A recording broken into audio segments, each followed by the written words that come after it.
Hey, howdy, hey, how is everybody doing? And welcome back to Disney Daily. So you guys, I just finished Pixar's Soul. So today I'm going to leave a very short, brief review on what I thought. And I gotta come out of the gates and just say, wow, I am so impressed. I knew this movie was going to be good, but I didn't think it was going to be this good. I just have to say that if you are a human being living and breathing on Earth right now, you need to watch this movie. It is completely just so amazingly done and just kind of shakes you to your core and really speaks to people I feel that have had, you know, ups and downs in life and really sometimes may feel beaten down by life. And I cried multiple times in the movie, but the ending in particular really got me. And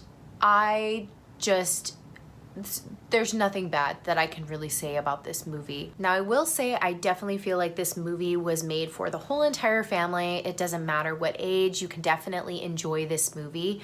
But I think when Pixar made this, they had the older adults in mind, because it is just so profound. There's so many layers. There's so much depth to this movie.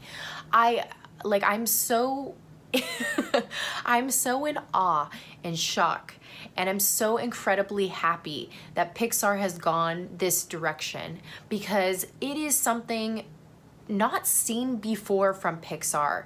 And you know, Pixar does deal with a lot of really sad and really dark and hard topics, you know, from Coco to Onward to Up. But this movie is on a complete and different level. And I am going to, I think, start to get into some spoilers. So if you want to watch Soul, turn away now. But I think it's definitely time for me to kind of dive into the movie more and what exactly I liked about it, what scenes really stood out to me, which characters I really identified with, and yeah, so I'm gonna get into that. First and foremost, I have to say this. I love that they incorporated jazz music. I love jazz music. I grew up listening to jazz music, classical music, and oldies. Those were like my three constantly being played around me. So the fact that they incorporated jazz, I mean, just like gave me the chills. And I love that they had beautiful jazz numbers worked into the actual movie. I would have liked to have seen more, but I understand that this is a movie, it's not a concert, but just so beautifully done in terms of weaving in jazz music. Now, the second thing that I was really impressed with was the animation. Now, not only were we entertained when we see these like blue, these are souls, you know, they don't really have characteristics of a human.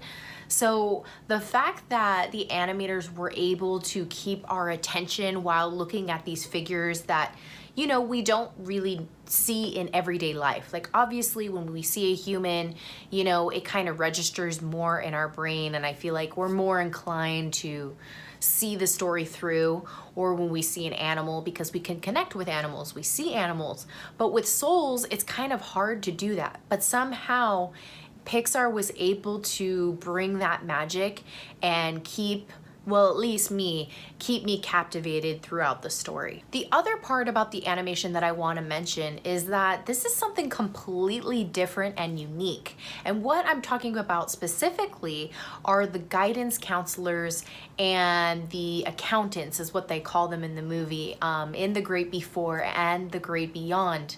These characters have never been seen before. This is like a brand new style that I personally have never seen before. And I remember when I was watching the shorts called Inside Pixar, there was one in particular with a girl named Juliana or Julianne, something like that. And she basically worked on this movie, and she talks about how she came up with the idea for these characters, and they were based off of wire sculptures. And what that means is she literally took a piece of wire and sculpted these different figures, and this is how we got these characters, and it's just so brilliant what the mind is capable of. Now, obviously, besides the music and the animation, the story is really what makes this movie absolutely incredible. And I kind of want to talk about a couple different scenes that I felt really called to me personally and really affected me. And one of the scenes, basically it has to do with what we call getting in the zone. And for Joe in the movie, it's when he's playing his piano and he starts like basically kind of going somewhere else mentally. He tunes out, but it's because he's so into his music that it just takes him to another place. And I really identified with that because I used to play basketball. And when Joe was feeling that and he was just going to another place, I remember feeling like that in particular when I was shooting. So we used to have this machine that would like shoot the basketball towards you, and you'd like shoot the shot, and then there'd be like a huge net attached to this machine. And so the whole point was to get your shot high above the net, so that it would go into the basket. It basically just kind of helps with your arc with your shot. And I remember anytime I would specifically work on that machine, I would just tune out and just not think about anything, just kind of get into a rhythm, like a dance. And I just was so in awe on how they put that into the animation, and also how they highlighted that it isn't just, musicians who get into the zone. Athletes can get into the zone, doctors can get into the zone, anybody really can get into the zone, especially when they really, really enjoy something and they find their passion about something. Now, another scene that I felt was really, really deep was kind of towards the beginning of the film when 22 and Joe have just kind of met, and 22 turns to Joe and says, is all this living really worth dying for? It's just one of those quotes that I feel like, just wow, that really, really hits home.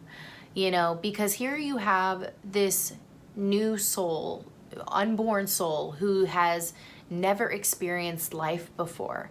So 22 is a completely blank slate, and has no, attachments, has no, fears, has no, happiness per se either, or a purpose or passion.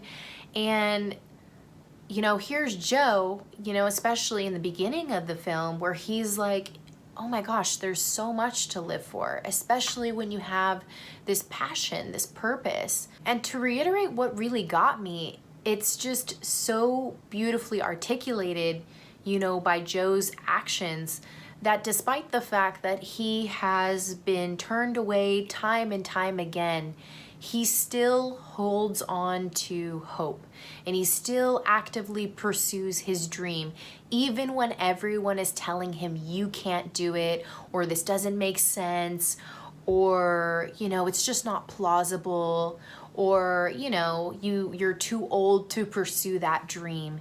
Despite all of the noise, he keeps going and he keeps pursuing his dream. And this kind of circles back to what I said in the beginning, which is that I think every human being should watch this movie, because it is just there's just so much going on. Well, let me phrase it like this. It kind of serves as a mirror for us watching. I feel like this movie holds up a mirror and makes us take a look at ourselves and how we're going about our lives. Now, from what I just said, you probably think Joe knew what it meant to live. He knew what it meant to live his life. And actually, that's not quite it. There's like a twist in the movie. And it comes specifically at the part when they are in the barbershop. Now, at this point, 22 has ended up in Joe's body, and Joe has ended up in a cat's body. So Joe is watching basically from the outside of his body. And it is in this moment that Joe realizes that he hasn't really been living his life. He has been so fixated on achieving this one thing that he's completely blocked out all other aspects of his life.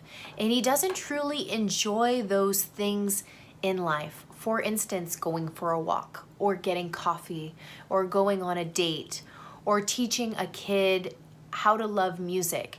He has become so tunnel vision that he hasn't really been living his life and really valuing it and cherishing it and not taking for granted any moment. So I would say, like, this is the scene that really rocked me besides the ending. It just reiterated to me that I need to slow down sometimes, and I need to enjoy my life and appreciate all aspects of my life, no matter what it is, from brushing my teeth to seeing my family to, you know, the really big events, like if I get to go on a trip or something, or going to Disneyland.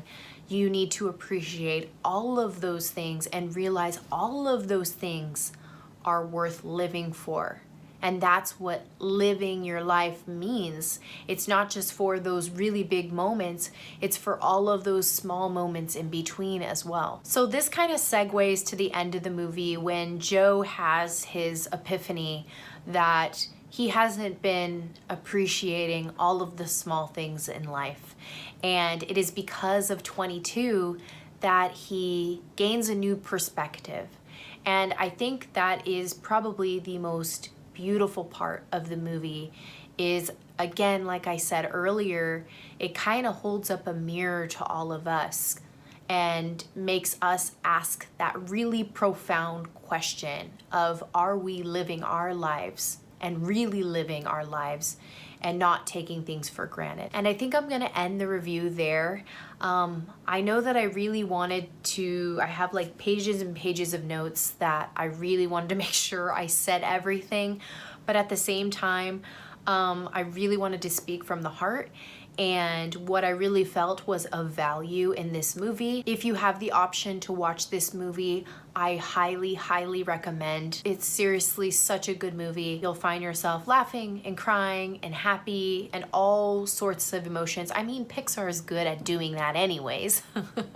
So that's not anything new. You will not regret watching this movie. So thank you so much for your time. And as always, thanks for being my guest here at Disney Daily. Until next time.